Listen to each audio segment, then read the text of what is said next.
Pahayag ng Pangulong Bongbong Marcos na hindi sasang-ayon sa isinusulong na impeachment laban kay Vice President Sara Duterte. Kinatigan din po ng Iglesia ni Cristo ang posisyon ng Pangulo na ang impeachment ay hindi makapagdudulot ng kabutihan sa buhay ng kahit isang Pilipino. Hindi lamang ito pag-aksaya sa oras ng pamahalaan, kundi makakahadlang din sa pagre-resolba sa marami at pangunahing problema ng bansa. Mataas na presyo ng bilihin, mababang kalidad ng edukasyon, infrastruktura, serbisyong pangmedikal, kriminalidad, seguridad at iba pa. Higit sa lahat, ang pagsusulong ng impeachment ay mauwi lamang sa pagtatalo-talo at papagkakampi-kampi, hindi lamang ng mga mamamayan, kundi pati na rin ng mga opisyalis ng gobyerno. Ipinaalala rin na kapag nagtatalo-talo ang mga nasa pamahalaan, apektado ang taong bayan, at kapag magulo ang bansa, ang mga tao ang kawawa.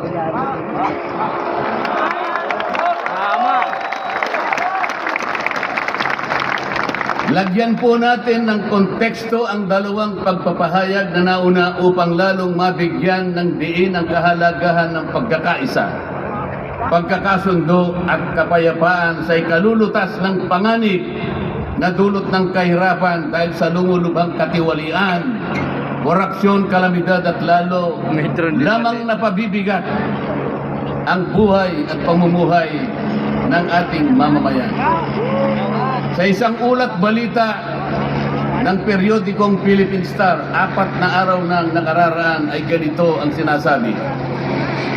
Based on a recent SWS survey, an estimated 17.4 million Filipino families considered themselves poor in the last quarter of 2024. This number represents 63% of the surveyed respondents, the highest self-rated poverty in 21 years.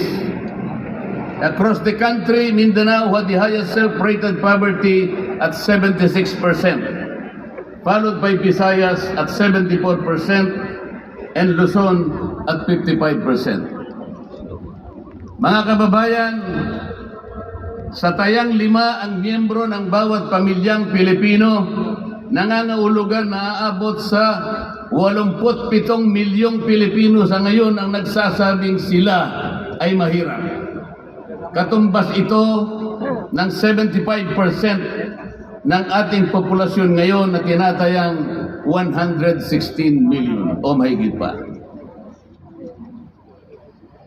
Gusto ko pong banggitin sa inyo at kailangan malaman ninyo na sa taong ito ang ating national budget ay nagkakahalaga ng 6.3 trillion pesos.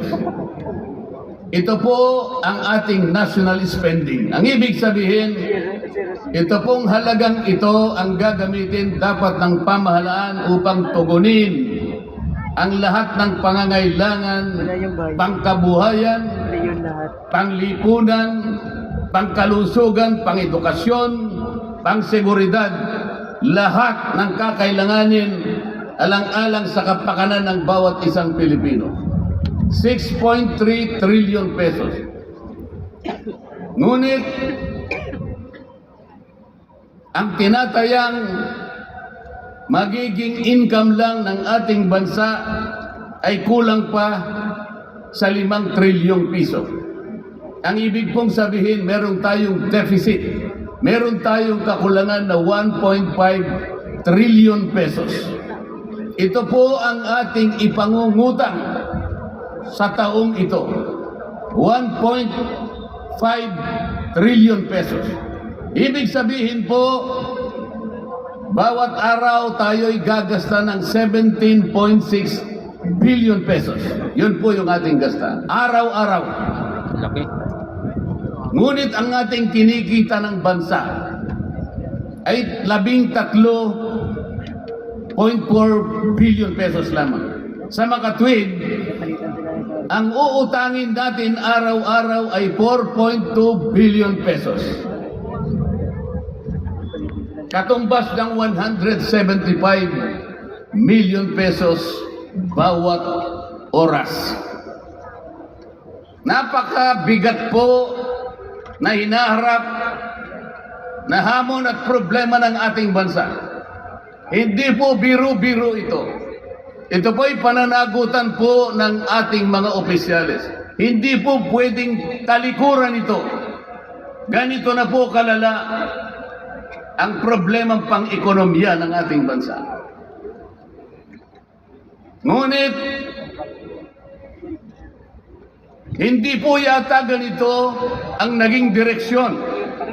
Sapagkat sa halip na po, unahin ang mga binanggit nating malalaking problema na kinakaharap ng ating bansa. Ang inuna po ay mga bagay na mauuwi lamang sa pagkakampi-kampi at pagkakabahagi ng ating bansa. Bakit po? Nagtatagpo ng Quadcom. Ang buong akala ko po sa pagtatatag ng Quadcom, ito po ay 4 na komite sa House of Representatives. Quadcom. Kinonsolidate, ginawang isang makapangyarihang komite na ang buong akala ko, ito ang gagamitin para tutukan ang namumuong problemang lumulubha pa na hinaharap ng ating bansa. Napakataas po ng bilihin, lalo na po yung pagkain ngayon. Nagtanong-tanong po ako,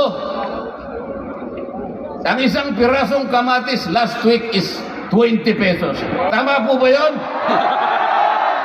Isang kilong bigas. 20 pesos, ano? May nagsabi sa akin 30 pesos isang kamatis. Ang isang kilong kamatis, 400 pesos. Tama po ba yun?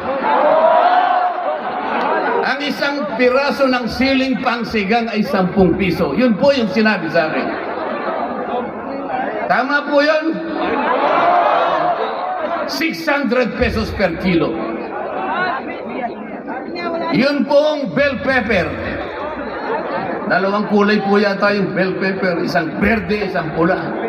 45 pesos ang isang piraso. 1,000 pesos ang isang kilo. Bakit hindi po ito yung unang harapin natin? Napakalala po ng presyo ng kuryente sa ating bansa.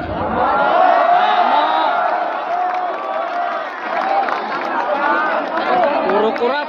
Meron po akong isinulong na 10 panukalang batas na ang tanging layunin ay ibaba ang kuryente sa bansang ito. Ikinalulungkot ko pong ibahagi sa inyo na kahit isa'y wala man lamang pong nadinig.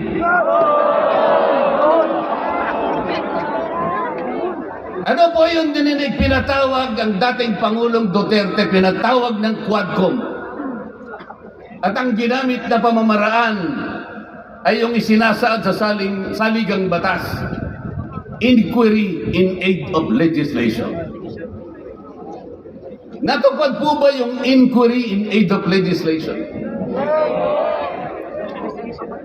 Paano po in aid of legislation kung ang tatawagan nilang resource persons para humarap sa paglilitis na yon ay puro kalaban ng dating Pangulo? Alam po ninyo lahat yon. Pinagtatanong nila yung Pangulo base doon sa mga sinumpaang salaysay at affidavit nung kanyang mga inusig nung kanyang panahon sa war on drugs. Hindi naman ipinatawag ang mga taong maaring makapagbigay sa kanya ng tulong upang ipaliwanag ang war on drugs. Hindi ipinatawag ang mga Solicitor General sa kanyang panahon. Hindi ipinatawag ang mga Chief PNP upang magpaliwanag kung ano ang war on drugs. Puro kalaban ng dating Pangulo. Yung mga abogadong kasama niya para magtanggol sa kanya, hindi pwedeng magsalita.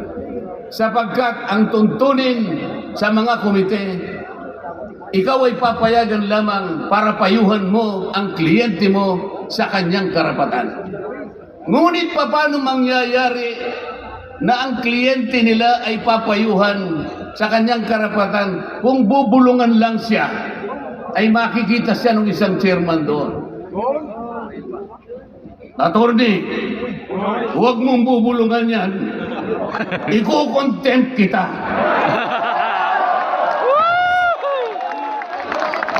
Nasaan na po yung sinabi sa saligang batas na lahat ng inuusig ay meron siyang karapatan sa abogado? The right to counsel. Wala na po. The right to confront your accusers. Wala po mga accuser doon. Ang ginagamit po ay mga sinumpang salaysay, hindi man lang in-authenticate, ipinalagay na totoo lahat ang nakasaad ng mga aligasyon. Anong gagawin ng isang tao sa harap ng ganito na walang rule of law at walang due process?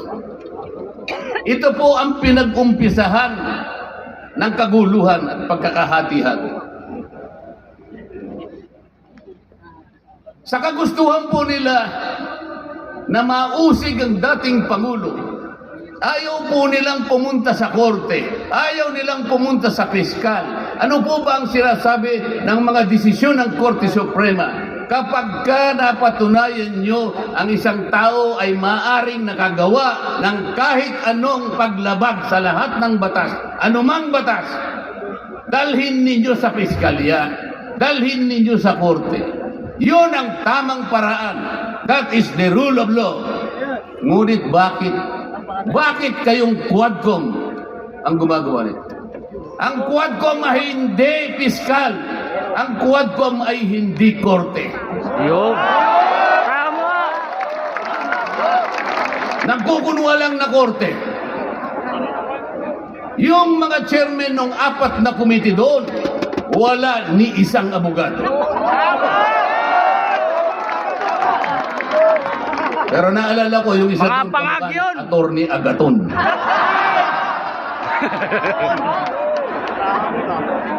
So sa halip na ang unahin ay yung kapakanan ng mamamayan, sa harap at liwanag ng napakaraming nakabantang panganib sa atin, sa ekonomiya, panglipunan, pangsiguridad, korupsyon, katiwalian, bakit ang inuuna ay usigin ng isang tao na hindi naman ipadadaan sa tamang proseso ng batas? Pangalawa, tinawag po nila ang pangalawang Pangulo sa dalawang pagkakataon. Una po, nung magpipresent siya ng budget. Ang pinipresent po niyang budget ay budget for 2025. Akalain po ninyo ang gusto nilang tanungin ay yung pagkakagasta ng kanyang budget noong 2022 and 2023. Saan ka naman nakakita Ang layo eh. ng ganong klaseng direksyon? 2025 ang dapat pag-usapan, ang kanilang pilit na itinatanong ay paggamit o paggasta niya noong 2022 at 2023. Ang sabi po ng Vice President, siguro na inis na rin, I forgo my opportunity to defend this 2025 budget and I leave it to the discretion of the House of Representatives as presented. Oh, ayaw pa nilang tanggapin.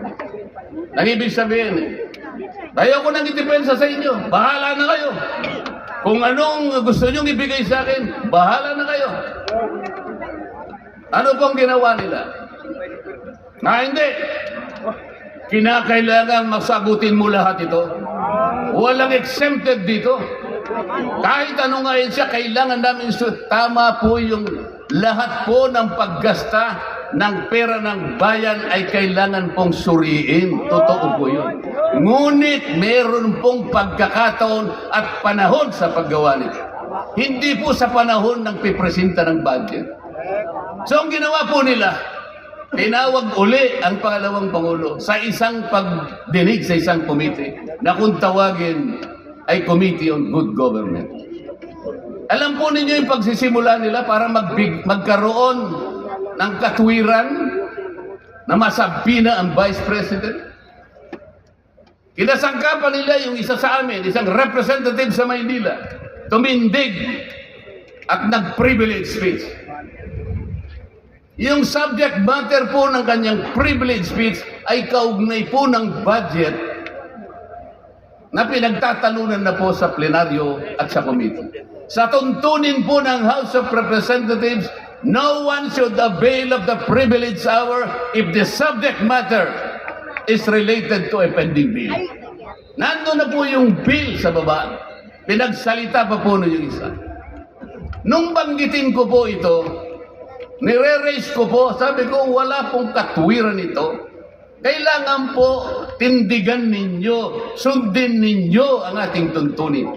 Kapag hindi tayo sumunod sa ating tuntunin, sinong maniniwala sa atin na tayo may karapatang gumawa ng batas para sa ikabubuti ng ating bansa?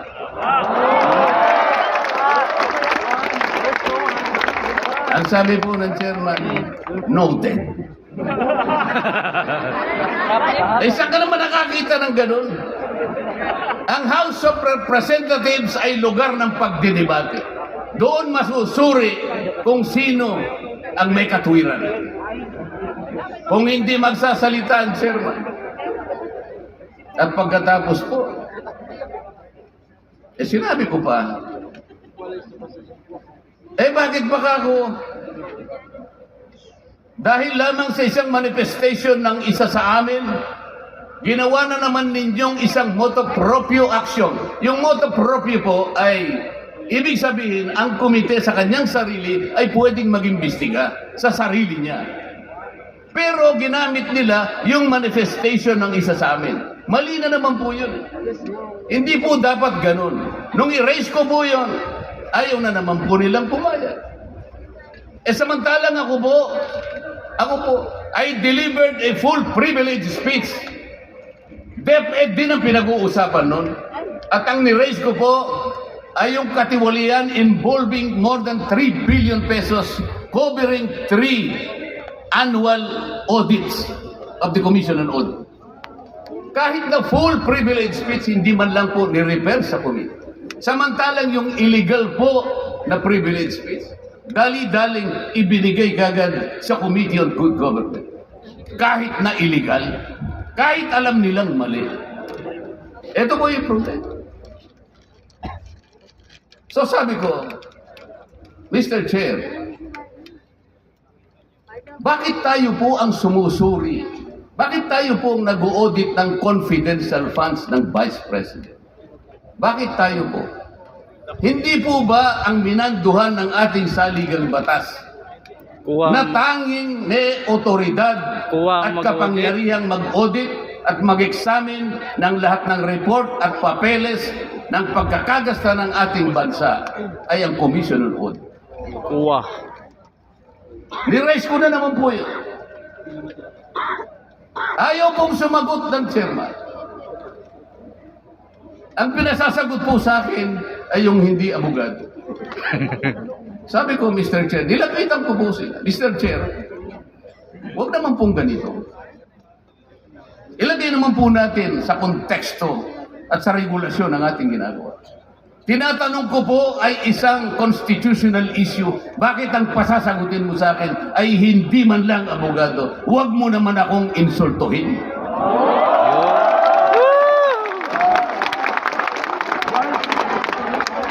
Doon sa puntong yun, alam po ninyo, pati yung kinakain kong hopya, pinagtripan nila.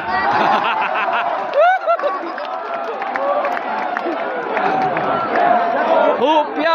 Ang Iglesia ni Cristo ay hindi po laban sa impeachment, sapagkat ang impeachment ay itinatadhana sa saligang batas. Ngunit, kung ang paraan ng pagsasagawa nito ay wala sa batas at wala sa tuntunin, ito na naman ay pagmumulan ng kaguluhan, pagmumulan na naman ng pagkakabahabahagi ng ating bansa. Ito po ang gusto nating iwasan. Ito po ang gusto nating iwasan. Iniimbestiga nila po yung confidential funds.